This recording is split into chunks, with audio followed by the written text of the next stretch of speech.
Hello everyone, welcome to another episode of Cycling Culture Club Connections. This one comes in from Denver, Colorado. We've got Alisha Zellner joining us from SRAM.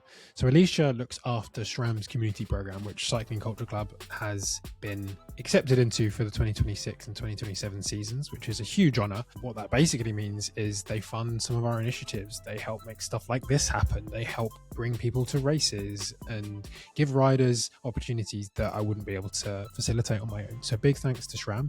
Not sponsored, but in its own small way, it wouldn't happen without them. So thank you very much to SRAM, and thank you to Alisha. She is possibly one of the most interesting, energetic, and insightful guests I've had on the podcast. So you will really enjoy the next hour or so with her. As always, this podcast is a passion project of mine, but I would love for more people to see it and listen to it. So if you do think or you learn something insightful or you find something useful, please do share it with somebody who you think might need to hear this. We cover some really diverse topics with human stories at the core. So I really want to make sure that continues into the future. But as always, thanks so much for spending the time with me.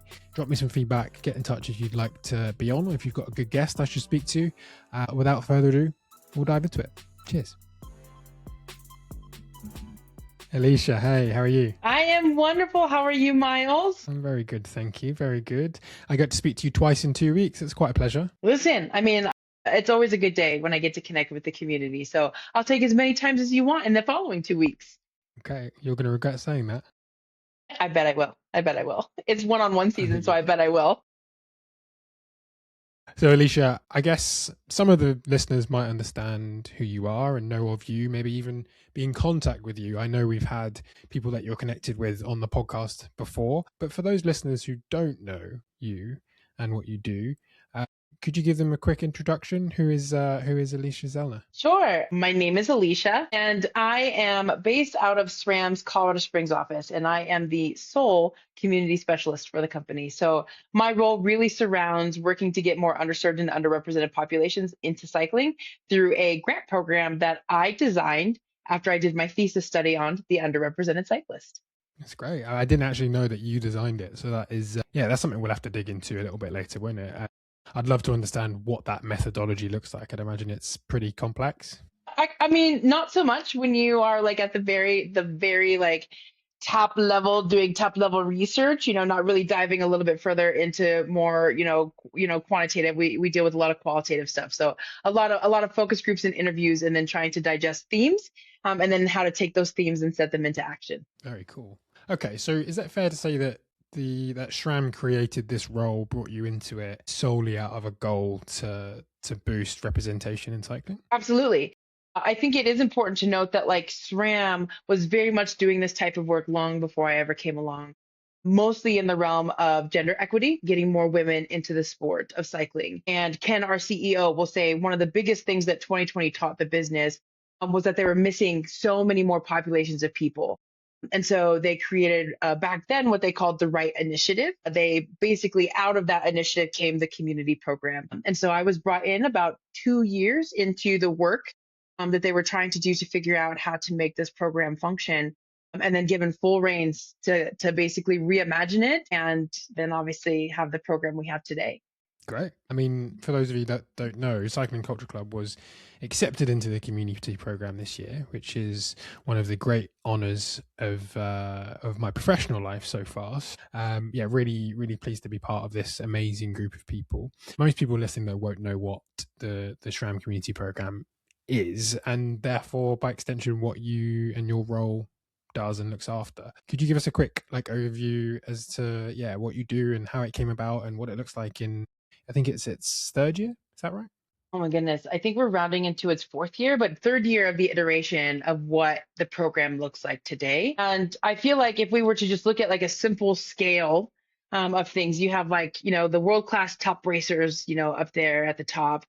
And then we've got individual ambassadors and athletes that the business gets to work with.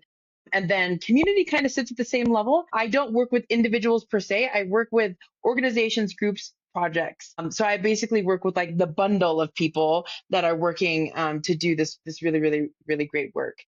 And so We believe in the power of not having to repeat what others are already doing, but providing resources to them so they can continue that amazing work. We don't have to rewrite the script. People are already doing it. And so pouring into those communities is kind of like the number one thing that we do here in the community program. So I support other organizations' goals. We meet and we have one-on-ones and we do networking sessions, and we try to provide tools and toolboxes to help those organizations survive well beyond, let's say, whatever might be happening in the industry at the time. And so teaching them, like, how do you market yourself?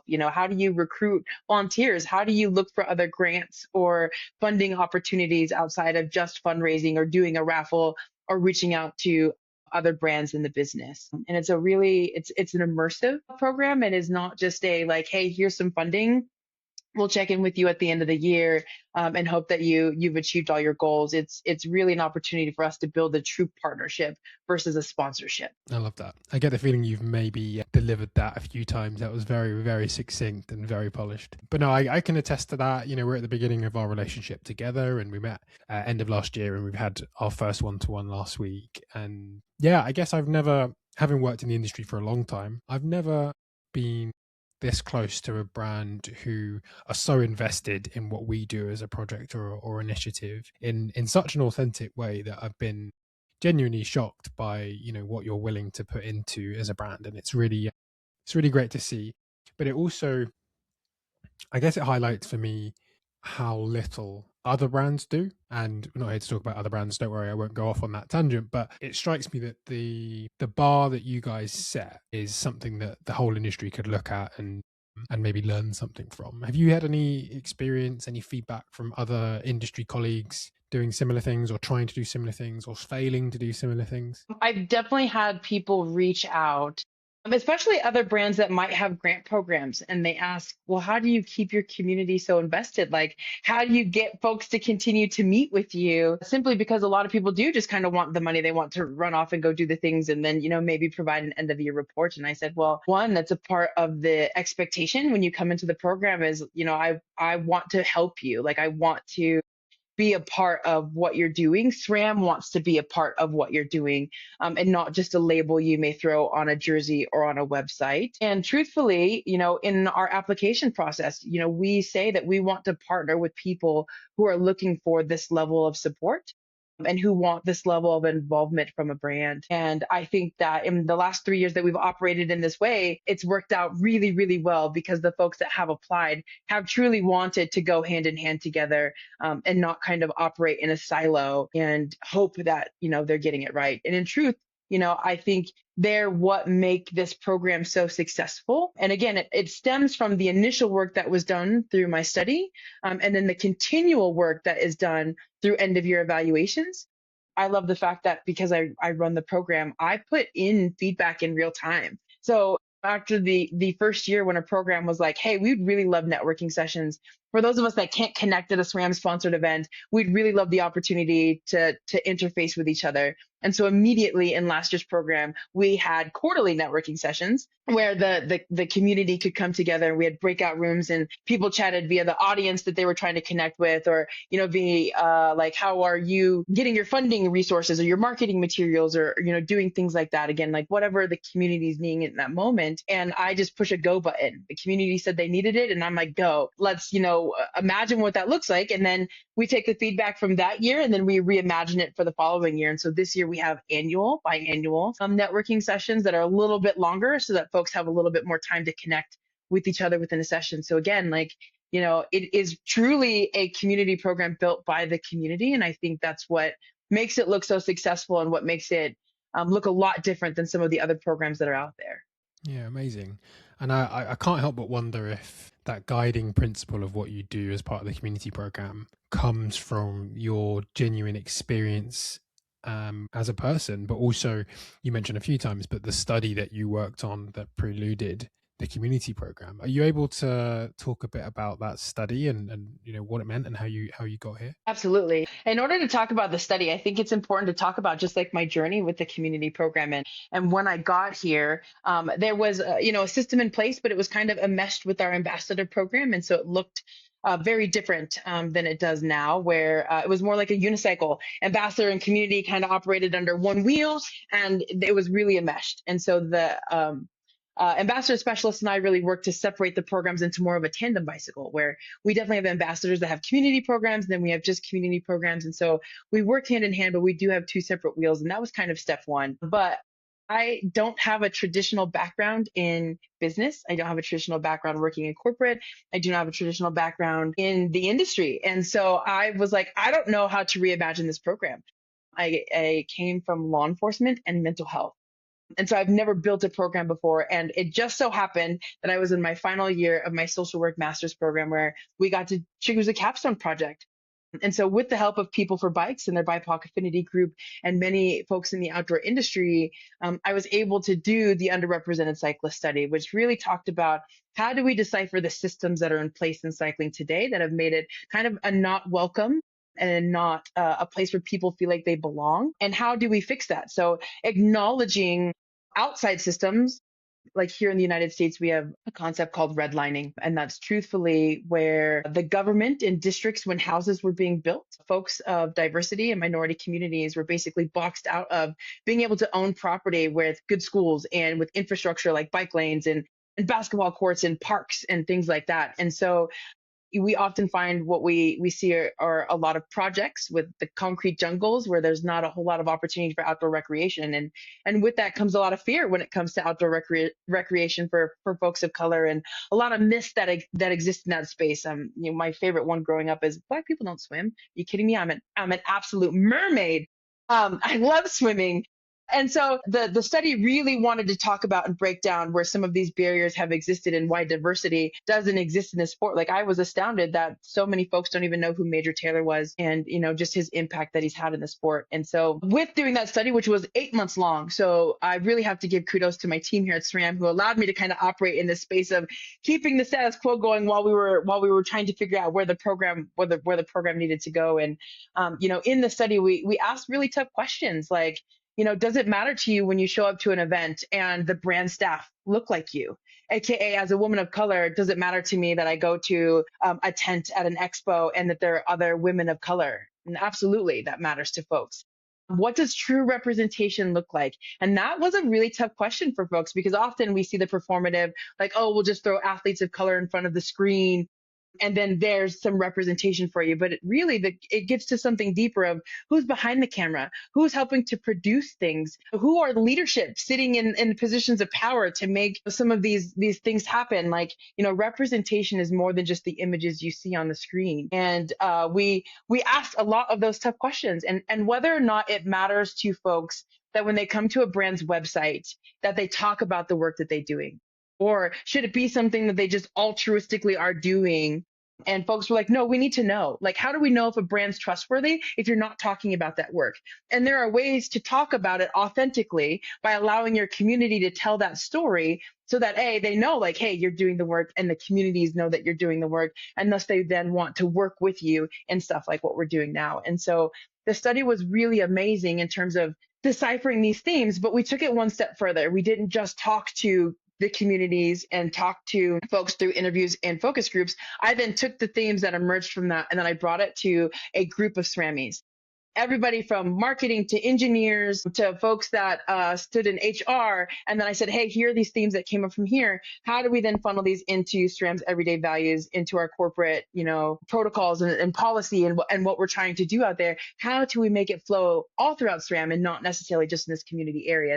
It was really an amazing, all-encompassing study that became the foundation, again, for what the community program is today.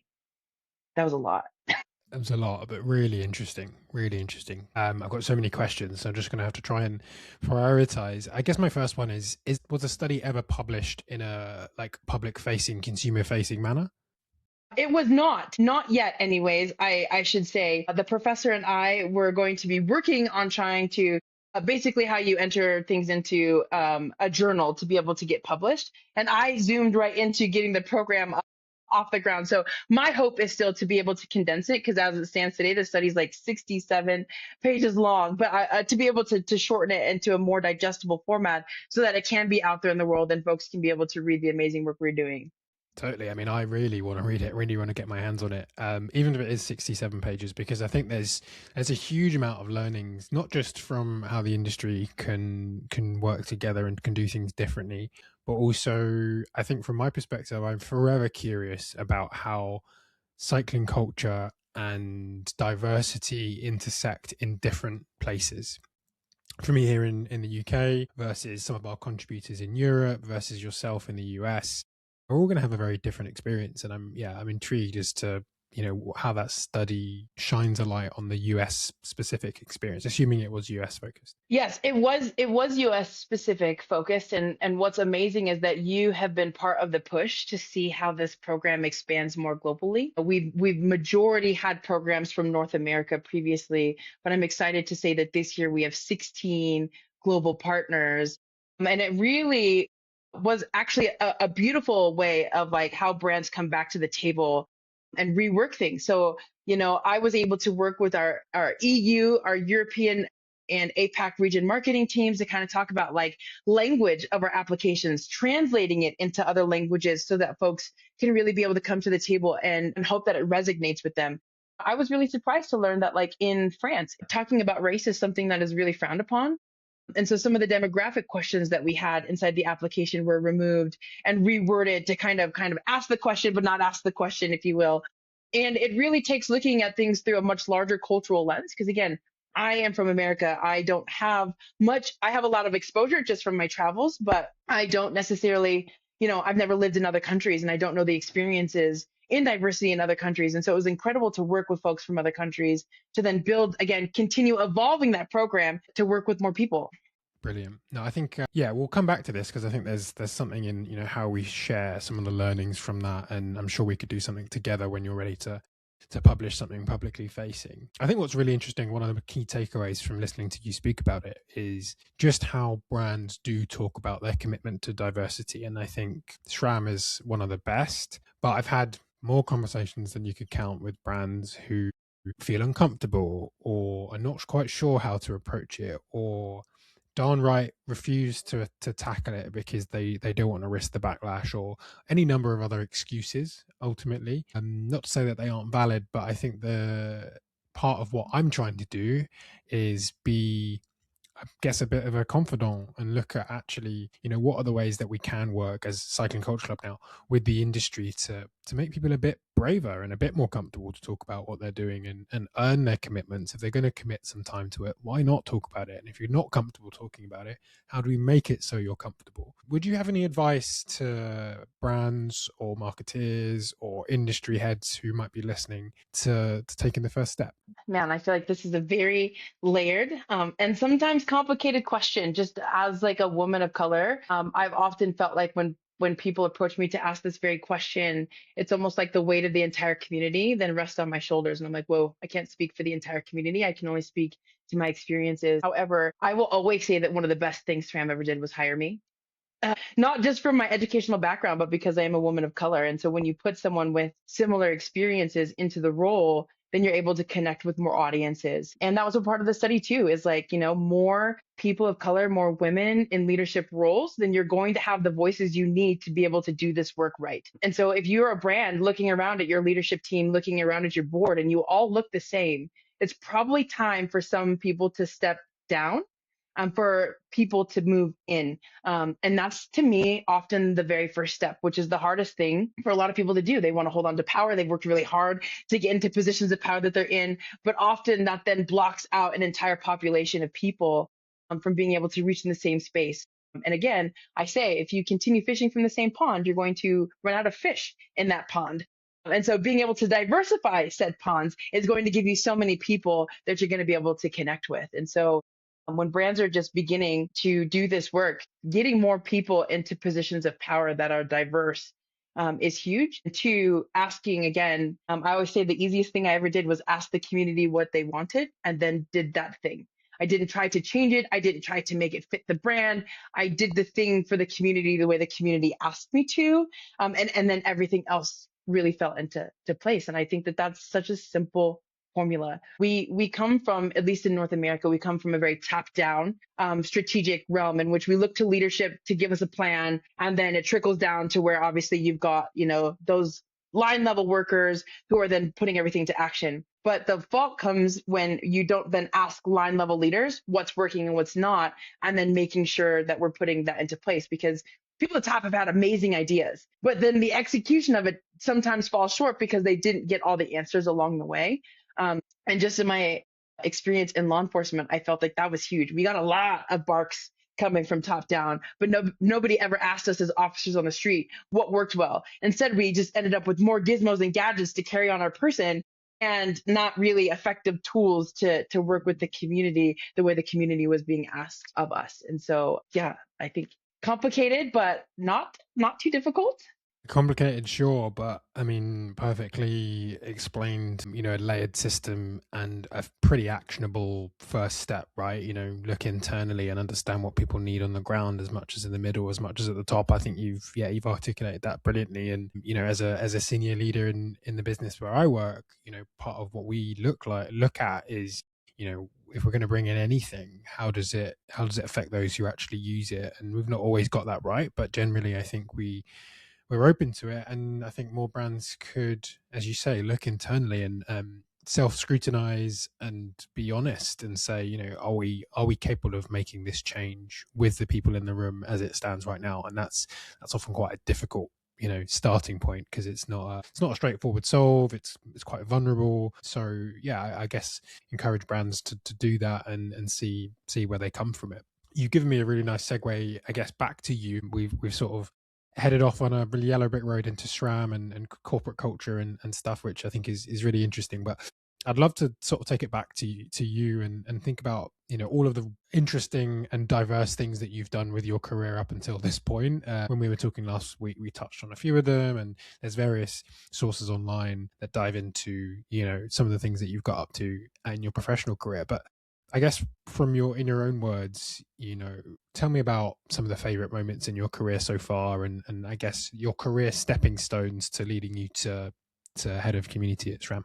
Yeah, I think the question that I don't get often, but it has come up sometimes, is like, when did my passion for this kind of work really peak? Like, when did I become interested in equity, just across the board? And I I never mention it, but I do have three brothers, and I was the only girl, and so I feel like I lived in a household where honestly my brothers thought I was quite spoiled, which is probably not untrue. But our experiences were so vastly different. Me being the only woman, and then having three brothers, and so of course there were things that I would get because I needed it, because they needed to be different.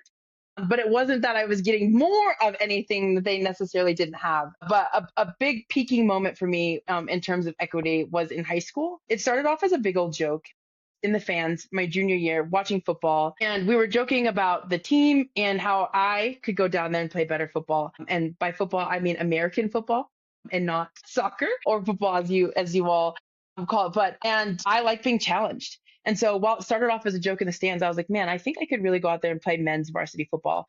We did not have an equal sport, if you will, to playing football.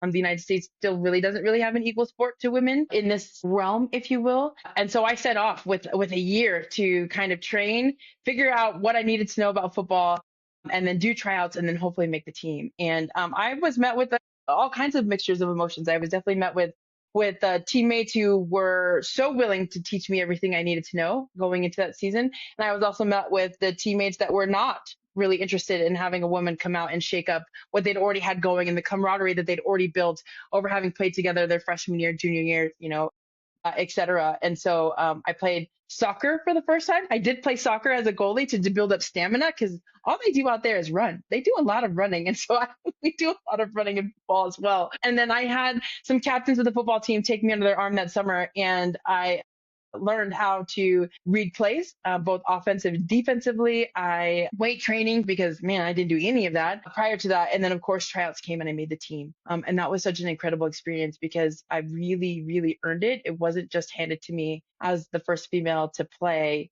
And I really felt the moments of, like, after I really proved myself, I didn't just like walk on because I was a girl. I had teammates that then all flipped the script. Everybody loved having me. And I felt that one time when we were practicing before a game, and I had long hair. My mother wouldn't let me cut it, underneath the helmet. So my hair's flowing out of the back, and we just hear the other team start yelling like, "Is that a girl or a guy with really long hair?" And like the whole team just turned around, and they were so proud to just be like, "It's a girl!" And I was just like, "Oh!" Like that was like a defining moment for me that season, in terms of really knowing that like women can do anything men can do, and you can really do anything that you set your mind to, and that was my path to really starting to pave the way for people to know that like anything in life is possible. And educationally, I mean, I have a double bachelor's in psychology and sociology. I really wanted to be a criminal profiler. Criminal Minds was out, and I was like, yeah, that's what I want to do. But really, Dr. Wong from Law and Order, for those that might know of that little show here in the United States. And it was, just through school and everything else that I eventually became a mental health counselor working with adolescents, 12 to 18, have drug and alcohol abuse issues. And I believe in serendipity. And so when one door opens, you've got to lead through it. But before I lead you through where that door went, I see you have a question. I just wanted to jump on the football thing before it was in the rearview mirror, and Yeah. because I know nothing about American football, right? And I would wager a lot of our listeners don't either. Sure. So without making this an American football podcast, is it common to have mixed gender teams? No, absolutely not. No. It is still a very prominent thing today if there are women playing at any particular level of the sport. I think, just in the last couple of years, we've had our first female coaches for the NFL, the National Football League, which is incredible to see women, reaching that level of professionalism in coaching. We've had some collegiate females play at the college level, and then still some first females playing, in the high school level. So no, it is still a very uncommon thing for women to play on the men's team because again, there's no female equivalent, if you will.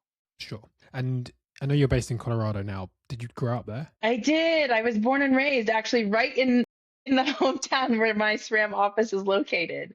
And what does your average Colorado-based football team look like from a diversity perspective?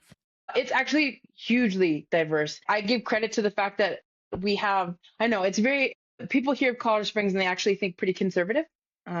Pretty Christian conservative, if you will. But because of the military bases, we get folks from all over. I got lucky enough to grow up with lifelong friends that, even though there was military going around, like we had groups of friends that traveled from elementary school, middle school into our high schools. But we always had folks from everywhere, culturally speaking, and it was incredible. And I do give very much credit to the fact that the military bases brought so many different folks our way. And so I would say that like I had a pretty diverse upbringing. Okay. And I'm sure that will come into how you've kept continual connection with that community as you've moved through life. But sorry, I interrupted you. You were just getting into, to the end of varsity football and into mental health, which is a topic close to my heart. And I'd love to, hear what you were doing in that space and how that, I guess, continued to pave the way for you. Yeah. So I worked in a hospital setting, a residential hospital setting. So the adolescents, the 12 to 18-year-olds that came to us, they lived with us anywhere from 3 months to maybe 6 months to some over a year. And many of them were sentenced to us, if you will. So from behavioral issues or getting in trouble with drug and alcohol abuse issue, this was kind of like a, hey, go to residential treatment, or you could end up in a correctional facility, if you will. And so I did everything from grief and loss groups to teaching coping skills and like, how do we appropriately deal with, trauma-based incidents that have occurred, which is why sometimes we self-medicate with other things. And I decided that I wanted to continue kind of moving, in this field, if you will. But it was the kids who often spoke about their interactions with law enforcement that kind of changed my trajectory, so to speak. They would talk about being in crisis and their parents often calling 911, which is the emergency number here in the United States to have police arrive when they were in crisis, and law enforcement being not so readily equipped back then to handle calls for crisis. Sometimes there were some good interactions, and more often than not, it was kind of not a good situation for the kids and or the officers involved. And so there was a lot of trauma involved with just getting kids into the hospital settings. And so I decided to take my skills down to a different state, work on my first master's in justice policy to just kind of learn a little bit more about like how's policy and procedure kind of created, the laws and systems, again, that exist there within the United States. And at the time, an incident happened in Ferguson, Missouri, with Mike Brown. And For folks who may not be familiar with that situation, Ferguson, Missouri is a very predominantly Black community, but they had a predominantly white police force. And so at the time, the call was for more officers of color in uniform.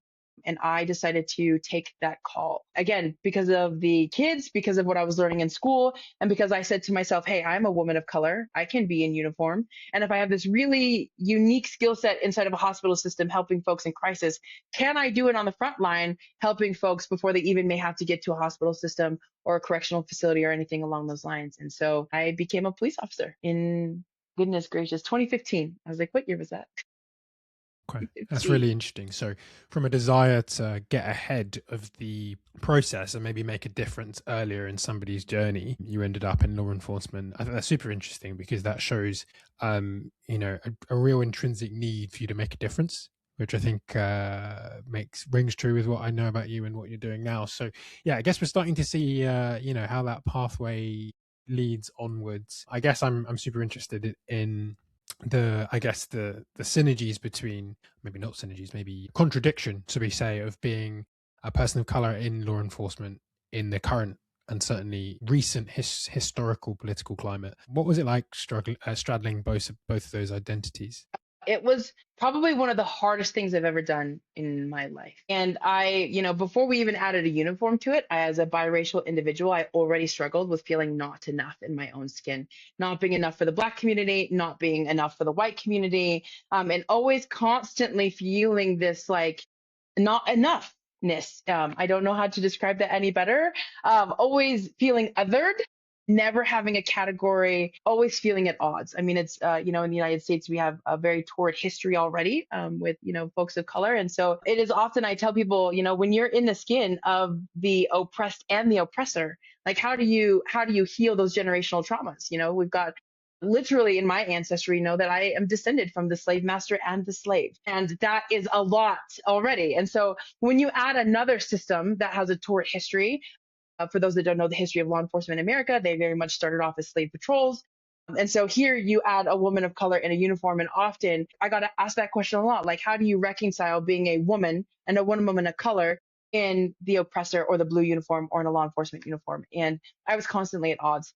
There would be incidents all the time in America where, Alton Sterling in Baton Rouge, Louisiana, was killed by law enforcement. And then the very next day, a Black man killed 5 police officers in Dallas, Texas. This is the at odds I was constantly dealing with, in which, we were very heartfelt. I constantly felt under attack. I constantly felt not at ease because when I don't have a uniform, I very much look like those that were being injured. And when I am in a uniform, and so I felt very much at odds in my skin all the time. But I always had glimpses of what I set out to do to help make a difference in moments where my uniform and in moments where my skin color didn't matter, but I was just the right person in the right moment.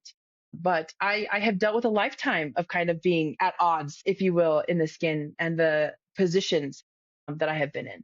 Do you think, thank you for sharing, it's clearly it's a sensitive and difficult subject, but thank you for being open with it. I'm interested seeing behind the curtain. We have a very specific amount of awareness about US law enforcement, and it's always through a negative lens, right? You don't hear about the good stuff over here in the UK, right? And I'm sure it's the same for my colleagues in Europe and stuff. But you on US soil, being able to look behind the scenes, what was your perception? How did your perception change from being somebody who was looking outside in as a regular civilian to someone who was suddenly in a position of power?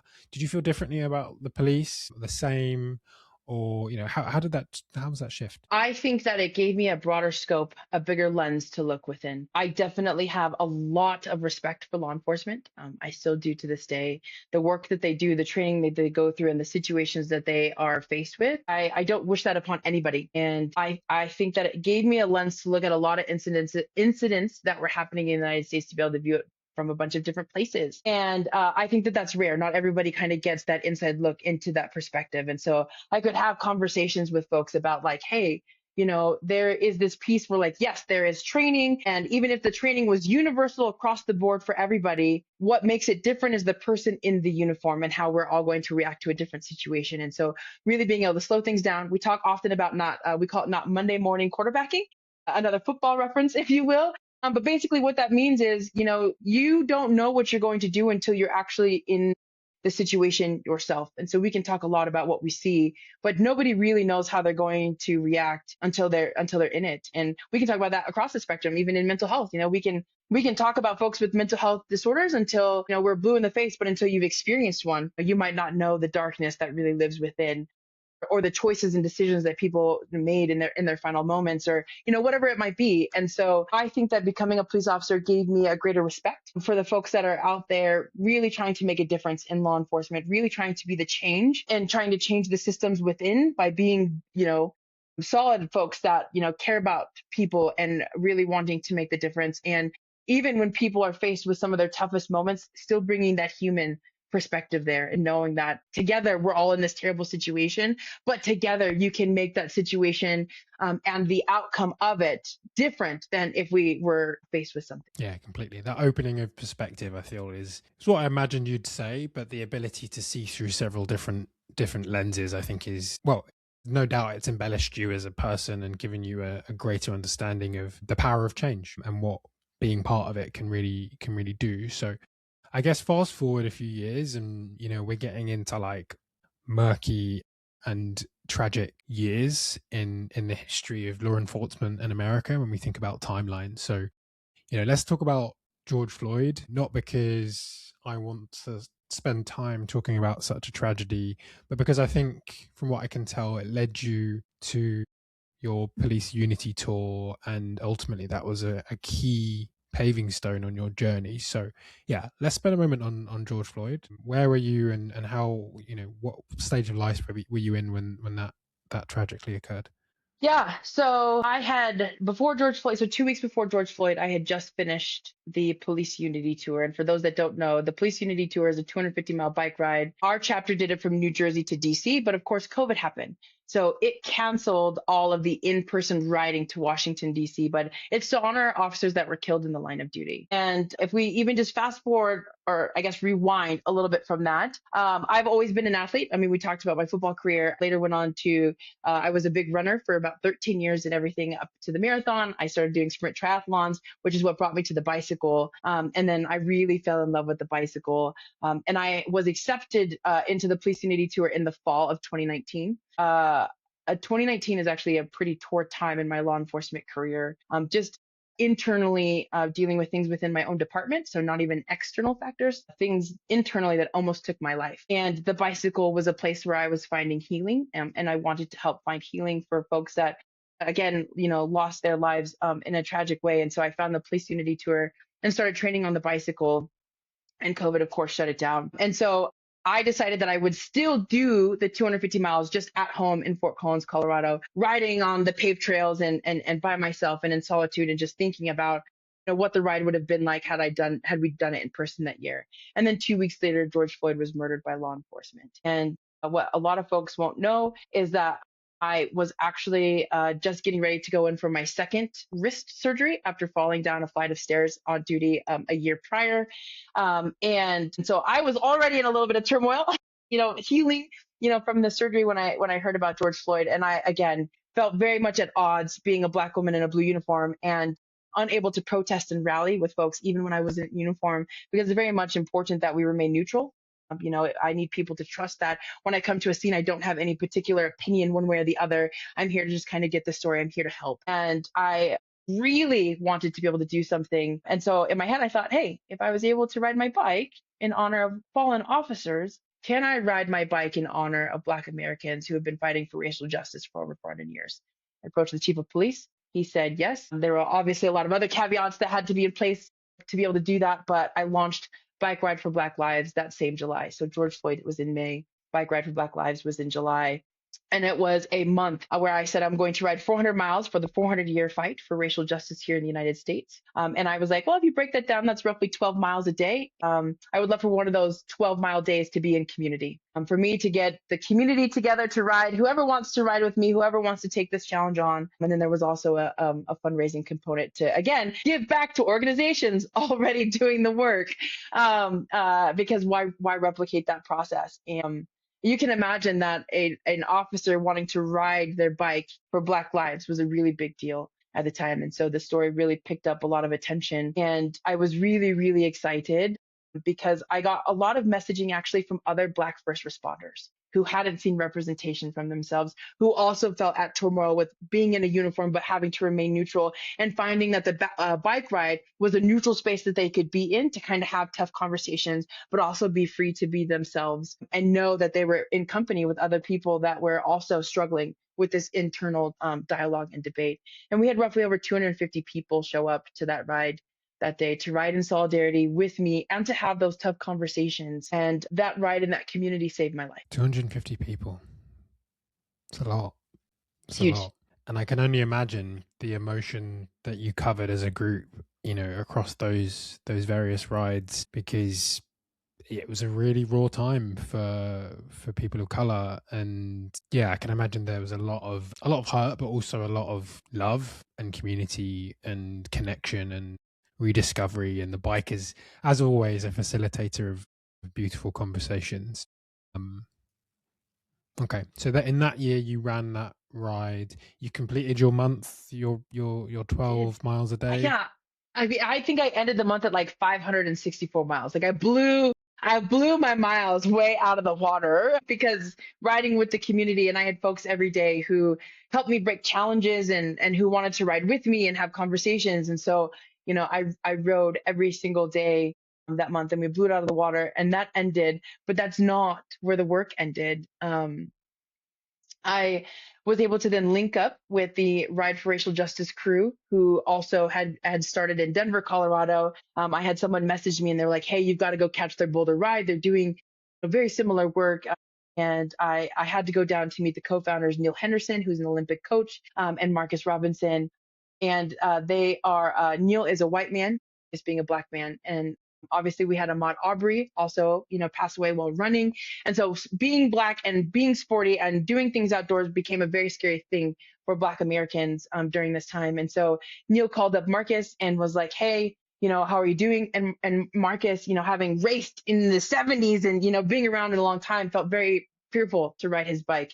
And Neil was like, "Well, let's get a group of people to, to ride with you. You can't, we got to make sure it's safe for you to ride your bike." And Neil was like, "I bet there's other people who feel the same way." And Marcus was like, "Absolutely. We've got to create more rides to make people feel more safe." And that's how Ride for Racial Justice really, really got its kicked off start, with these two friends who wanted to be able to, one, make people feel safe riding out on the streets, but also bring more athletes of color to the start line. And that's really the mission behind Ride for Racial Justice. And so I met them. We had an amazing conversation, and they brought me on as the director of community engagement. And now I've been with them for well over 6 years. And they were really my bigger introduction into community bike. Amazing. I had no idea that was the story of how that came to be. As you can imagine, where I sit, a bit like SRAM and a bit like your work within the law enforcement, everything I've really wanted to do with Cycling Culture Club was to spotlight the work of others. I had no interest in trying to do the work myself. There's plenty of other great people doing great stuff. So for me, it was all about shining a light on those individuals and those communities. And Ride for Racial Justice is one of those accounts that I followed on social media since the very start of this journey, and have followed along with what they're doing. I guess this feels like a conversation that I should have with Neil and Marcus, but maybe I should, and maybe you can facilitate that.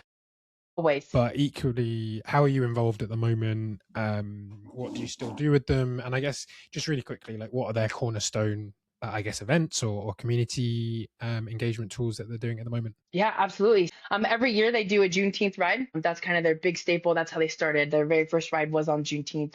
back in 2020. And that continues to be an annual ride that they put on. But over the last couple of years, they've sponsored well over 100 athletes of color to be at the start line of Steamboat Gravel, which is a race that happens in Steamboat. And so I think the very first year we had 25 athletes. And what that looked like was breaking down every barrier that made it difficult for athletes of color to make it to the start line.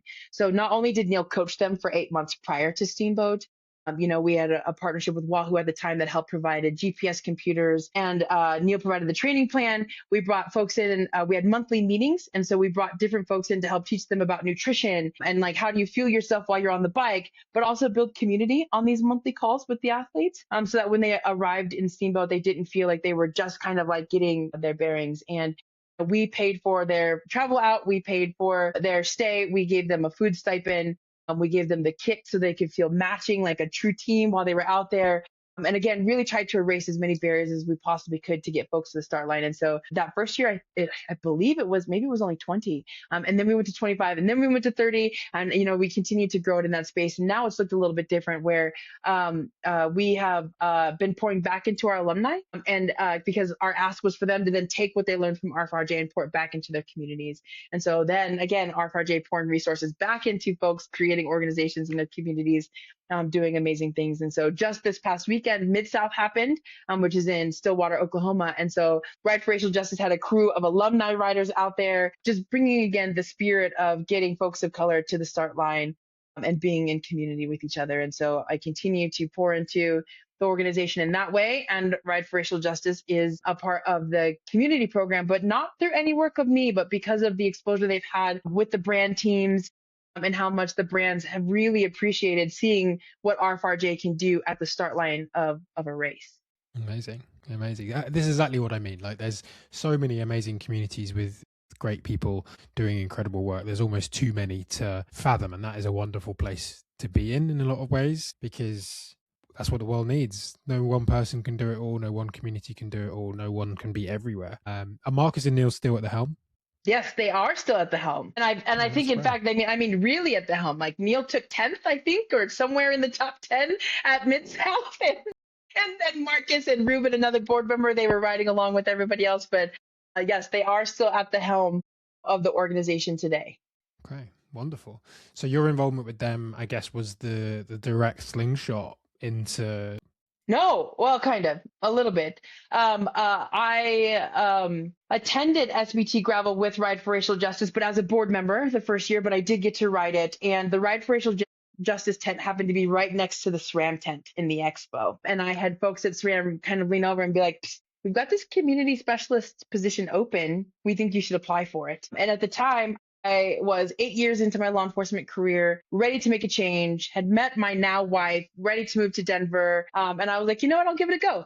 I believe in serendipity. And again, when one door opens, you should just walk through it. And so I applied. I always laugh because every single one of my interviews was done in my uniform, because it was always while I was on duty. And I was like, look, if I get a call, I'm sorry I have to run, but we'll reconnect. But grateful for the opportunity. They said yes to me and brought me on board in 2022, and I've been with them ever since.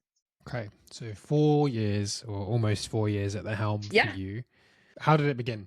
What does first week at SRAM's Colorado HQ look like for you?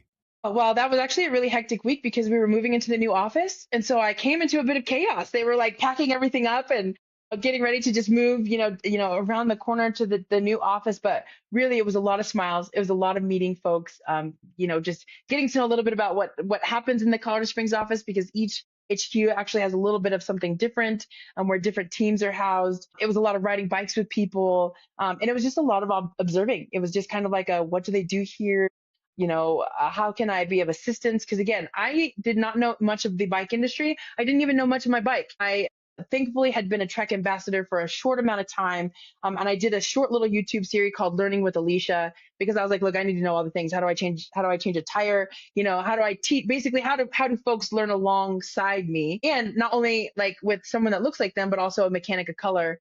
And, have Jimmy, shout out to Jimmy, still the greatest mechanic of all time, learning those things. And so really just getting to know the business, because I didn't know much about SRAM until I got my first gravel bike, and it was, outfitted with SRAM. And I just thought electronic shifting was the greatest thing since sliced bread. And my product knowledge has obviously exponentially grown since then, and just learning so much about how much passion people have into being able to ride faster, ride better, and make some of the greatest components in the world. I mean, I've just put SRAM on my bike for the first time.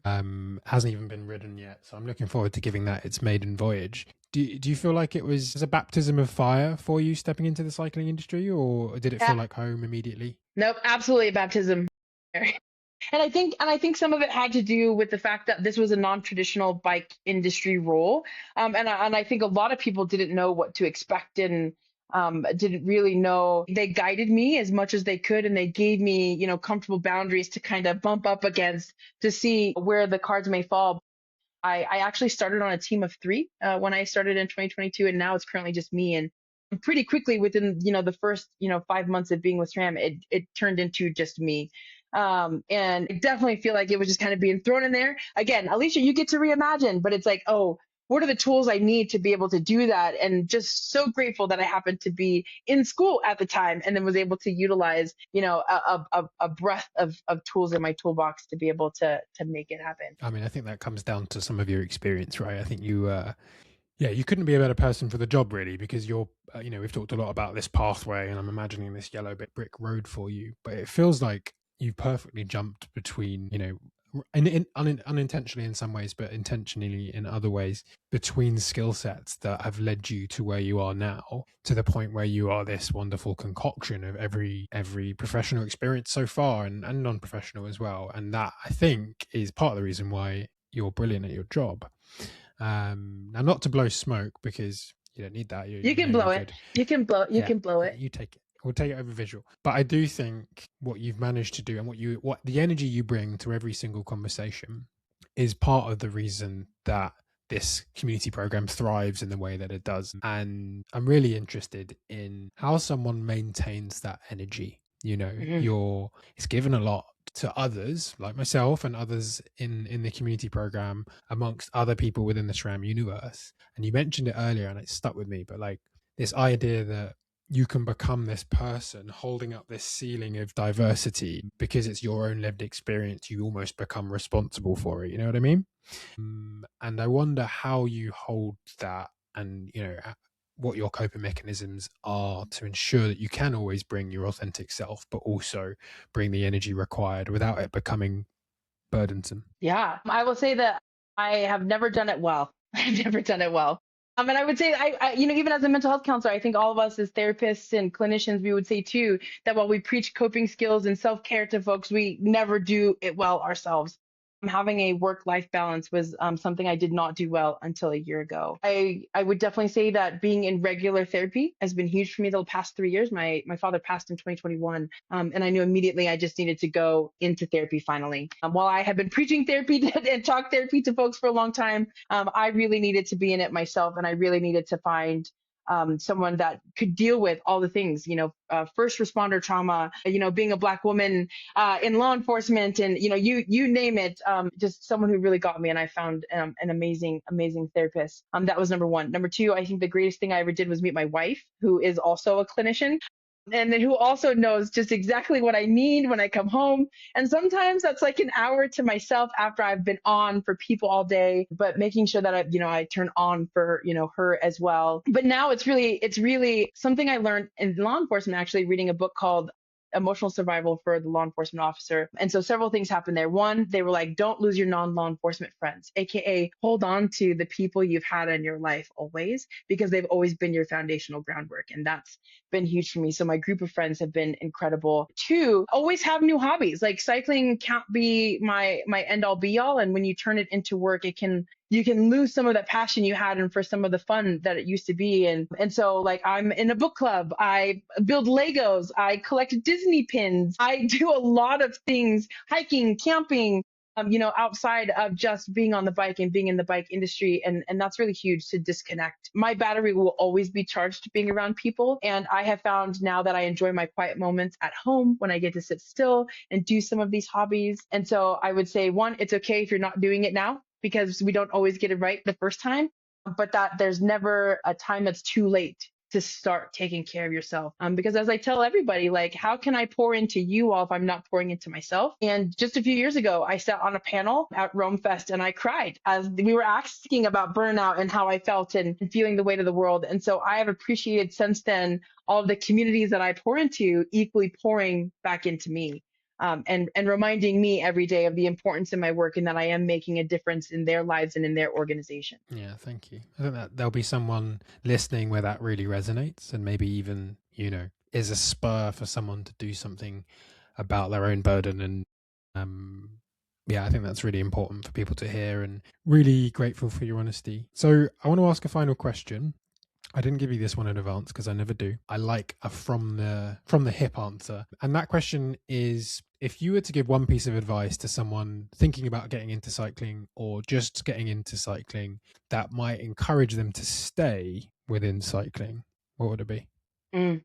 It's not really a from the hip question for me. I think it really resonates with my life motto, which is to live life epic. And epic stands for to live life with excitement, passion, intensity, and curiosity. And so when you're going to do something, whether it is cycling or whether it's getting into another hobby or spending time with family or making friends or whatever it might be, I want you to throw your whole self into it. I want you to be excited about it, be passionate about it, bring intensity, and be curious, because it's that curiosity that's going to keep you going.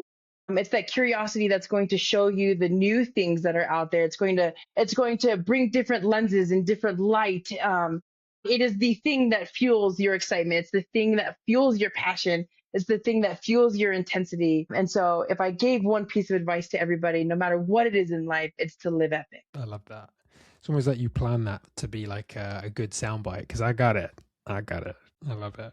Alisha, thanks so much for your time. Amongst all my guests, I think this is one of the most honest and open and insightful conversations I've had for lots of different reasons, but I'm really, really grateful for your honesty and your openness and always your energy. I've never experienced anything quite like it, and I absorb a little bit from you every time we speak. So I look forward to meeting in person shortly. And thank you for all the work that you do, supporting all the communities who are doing their great work and giving them the backbone and the support to do their great work. And I guess, though we're not sponsored technically by SRAM, I have to thank SRAM for their commitment to this project and for the backing of you, because through that work, 36 community programs that are 41, funded. 41. Shit, I got 41. that wrong. 41, even better. All over the world, doing wonderful work in this space, thanks to you guys. So yeah, big props. Thanks again for joining me. Thanks for having me. See you soon. Toodles.